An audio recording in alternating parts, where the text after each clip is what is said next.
जब सारी अदालत हंस रही थी, तब एक अछूत बैरिस्टर ने कानून की ऐसी बारीकी निकाली कि अंग्रेज जज भी हैरान रह गए। फांसी से कैसे बचा एक निर्दोष, पूरी कहानी अंत तक देखिए। मुंबई की पुरानी कचहरी, साल 1920 के आसपास। सुबह की पहली किरणें खिड़कियों से छन छन कर अदालत के हॉल में गिर रही थीं। हवा में कागजों और पुरानी लकड़ी की महक थी। तभी मुख्य द्वार धीरे से खुला। एक काला कोट पहने, सीधे कंधों वाला युवक अंदर कदम रखा। उसकी चाल में दृढ़ता थी, चेहरे पर अटल शांति। वह थे डॉक्टर भीमराव रामजी आंबेडकर। जैसे ही उनकी छाया अदालत में पड़ी, सारा हॉल सन्न हो गया। सवर्ण वकीलों की कलमें रुक गईं। उनकी आंखों में सम्मान नहीं, बल्कि सदियों पुरानी जातिगत नफरत जल रही थी। वे फुसफुसाए, ये महार, ये हमारे पवित्र कचहरी में काला कोट पहनकर घुस आया, हमारे बराबर। बाबा साहब ने चारों ओर नजर दौड़ाई। बैठने की जगह तलाश रहे थे, लेकिन हर बेंच पर बैठे वकीलों ने अपनी बगल की जगह को जानबूझकर सिकोड़ लिया। कोई भी उन्हें अपने पास बिठाने को तैयार नहीं था। तभी एक मोटा अहंकारी वकील जोर से हंसा और तीखे स्वर में बोला, अरे ओ बैरिस्टर, लंदन से डिग्री लेकर आए हो ना, फिर हमारे बीच बैठने की क्या जरूरत। जा बाहर सड़क पर बोरा बिछा ले, चाय पानी बेच, अपनी जाति वाली दुकान चला ले, वहां तो तेरा अच्छा चलेगा। पूरी अदालत में ठहाका गूंज उठा। लोग ताली बजाने लगे। बाबा साहब एक पल के लिए रुके। उनकी आंखों में दर्द की एक लहर आई, लेकिन चेहरा पत्थर की तरह अटल रहा। उन्होंने धीरे धीरे मुस्कुराते हुए बहुत शांत लेकिन दृढ़ स्वर में जवाब दिया, आपने बिल्कुल ठीक कहा वकील साहब। मैं वाकई महार हूं, लेकिन मैंने कानून की पढ़ाई इसलिए नहीं की कि आप लोगों की बेंच पर बैठूं। मैं इसलिए पढ़ा हूं कि एक दिन वो दिन आएगा जब आप लोग खुद मेरे सामने खड़े होकर न्याय मांगोगे। फिर बिना एक शब्द और कहे वे मुड़ गए। कचहरी के बाहर चबूतरे पर उन्होंने खुद अपनी जगह साफ की, पुराना बैग बिछाया और वहीं बैठ गए। धूप उनकी पीठ जलाती, बारिश उन्हें भिगाती, लेकिन वे टस से मस नहीं हुए। लोग उन्हें चबूतरे वाला बैरिस्टर कहकर पुकारने लगे। उसी शहर में रहता था सेठ रामलाल, मुंबई का एक बेहद अमीर व्यापारी। उसके पास महलों जैसा घर था, लेकिन इकलौता बेटा राकेश, जिस पर जघन्य हत्या का आरोप लगा था। निचली अदालत ने उसे फांसी की सजा सुना दी थी। सेठ रामलाल और उसकी पत्नी पर जैसे आसमान टूट पड़ा। सेठानी रो रो कर बेहोश हो जाती।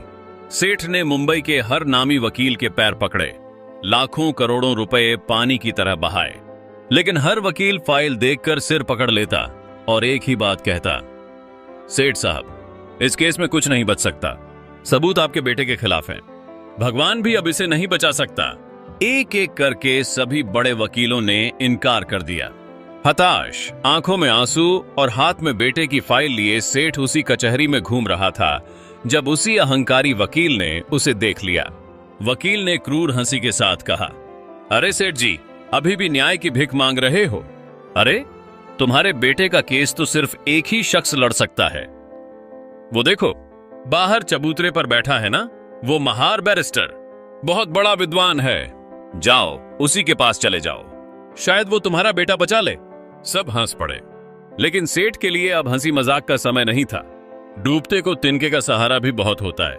वह तेजी से बाहर दौड़ा, बाबा साहब के पैरों में गिर पड़ा और फूट फूट कर रोने लगा। उसकी आवाज कांप रही थी, बाबा साहब, मेरे इकलौते बच्चे को बचा लीजिए। मैं आपके चरणों में पड़ता हूं, आप ही मेरी आखिरी उम्मीद है। अगर मेरे बेटे को फांसी हो गई तो उसकी मां भी जी नहीं पाएगी। मेरे घर से दो अर्थियां निकलेंगी, एक मेरे बेटे की, दूसरी उसकी मां की। मुझे बचाइए बाबा साहब, मैं आपका गुलाम बन जाऊंगा। बाबा साहब ने उसे दोनों हाथों से उठाया। उनकी आंखों में गहरी करुणा थी। उन्होंने धीरे से कहा, सेठ, मैं एक अछूत समझा जाने वाला वकील हूं। बड़े बड़े वकीलों ने जब हाथ खड़े कर दिए तो मैं क्या कर पाऊंगा? सेठ ने सिसकते हुए जवाब दिया, नहीं बाबा साहब, मैंने सारी दुनिया देख ली है। आपके चेहरे को देखकर मुझे यकीन हो गया है, अगर मेरे बेटे को इस दुनिया में कोई बचा सकता है तो वो सिर्फ आप हैं। मेरी पत्नी हर रात रोकर कहती है, कोई तो होगा जो हमारे बच्चे की जान बचा सके। बाबा साहब, मेरा घर उजड़ जाएगा, दया कीजिए। बाबा साहब की आंखें नम हो गईं। उन्हें अपनी मां भीमाबाई की वह पुरानी बात याद आ गई जो उन्होंने बचपन में सिखाई थी। बेटा, अगर कभी कोई निर्दोष मौत के मुंह में जा रहा हो तो अपनी जान लगाकर भी उसे बचा लेना। अपमान सहना पड़े तो सह लेना, लेकिन पीछे कभी मत हटना। बाबा साहब ने सेठ की फाइल अपने हाथ में ली, गहनता से पढ़ी, हर पन्ने को ध्यान से देखा। अचानक फांसी की तारीख बस कुछ दिन दूर थी। अदालत का हॉल खचाखच भरा हुआ था। जज की कुर्सी पर सख्त अंग्रेज जज बैठे थे, सरकारी वकील एक तरफ और बचाव पक्ष में डॉ भीमराव अंबेडकर। पीछे की सीटों पर वही सारे अहंकारी वकील बैठे थे जो यह देखने आए थे कि चबूतरे वाला बैरिस्टर आज क्या तमाशा करेगा। जज ने पूछा, मिस्टर अंबेडकर, क्या आप अपने मुवक्किल के बचाव में कोई दलील देना चाहते हैं? सबको उम्मीद थी कि अब लंबी आग उगलती बहस शुरू होगी, लेकिन बाबा साहब बहुत शांत स्वर में बोले, नहीं योर ऑनर, मुझे कोई दलील नहीं देनी, आप अपना फैसला सुना दीजिए। सेठ का दिल बैठ गया, उसकी आंखों से आंसू बहने लगे। उसने सोचा, बाबा साहब ने मुझे धोखा दे दिया। जज ने पुरानी दलीलों के आधार पर फैसला पढ़ना शुरू किया। सभी सबूतों और गवाहों को ध्यान में रखते हुए यह अदालत आरोपी को दोषी करार देती है और उसे टू बी हैंग्ड अर्थात फांसी पर लटकाए जाने की सजा सुनाती है। जैसे ही फैसला सुनाया गया और पुलिस वाले लड़के को ले जाने लगे, बाबा साहब अचानक अपनी जगह से खड़े हो गए। उनकी गहरी गरजती हुई आवाज ने पूरी अदालत को चीर दिया। ठहरिए योर ऑनर, बस इतना ही। जज झल्लाकर बोले, क्या मतलब है आपका मिस्टर अंबेडकर?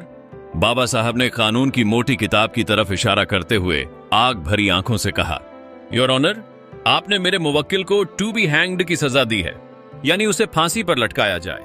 मुझे यह सजा मंजूर है, आप उसे अभी लटका दीजिए। लेकिन कानून यह भी साफ कहता है, सजा ठीक उतनी ही होनी चाहिए जितनी आपने लिख कर दी है। आपने अपने फैसले में कहीं नहीं लिखा कि फांसी पर तब तक लटकाया जाए जब तक कि उसकी मौत न हो जाए। आपने सिर्फ लटकाने की सजा दी है, मौत की सजा नहीं दी है। पूरी अदालत में सन्नाटा छा गया। अंग्रेज जज के चेहरे का रंग उड़ गया, वे स्तब्ध थे। बाबा साहब ने आगे कहा, आवाज में गजब का जोर, अगर आप सिर्फ लटकाएंगे तो कुछ देर बाद उसे उतारना पड़ेगा, उसकी जान बच जाएगी। कानून की यही बारीकी है योर ऑनर, और मैं इसी बारीकी से न्याय मांगता हूं। जज लंबे समय तक चुप रहे, फिर उन्होंने धीरे से कहा, यह तर्क अकाट्य है। तकनीकी आधार पर फांसी की सजा रद्द कर दी गई। जो वकील कल तक बाबा साहब का मजाक उड़ा रहे थे, आज उनके सिर शर्म से झुक गए, उनकी आंखें नीची हो गईं। उस दिन मुंबई की कचहरी ने इतिहास रच दिया। बाहर चबूतरे पर बैठने वाला वह काला कोट वाला शख्स ज्ञान, बुद्धिमत्ता और साहस में उन सब से 100 गुना ऊंचा था। बाबा साहब ने उस सेठ के बेटे को मौत के मुंह से खींच बाहर निकाला। उसे उसकी मां के गले से लगाते हुए धीरे से कहा, संभालो अपना बेटा। जिस मां की आंखों में आंसू थे, आज उसकी आंखों में खुशी लौट आई है। यही मेरा सबसे बड़ा इनाम है। दोस्तों, ऐसे थे हमारे बाबा साहब। उन्होंने जीवन भर अपमान सहे, घृणा झेली, लेकिन कभी झुके नहीं। अपने ज्ञान की तलवार से हमेशा शोषितों, वंचितों और न्याय की लड़ाई लड़ने वालों की मदद की। यह कहानी हमें चीख चीख कर सिखाती है, दुनिया में शिक्षा और बुद्धिमत्ता से बड़ा कोई हथियार नहीं होता। जय भीम, जय भारत।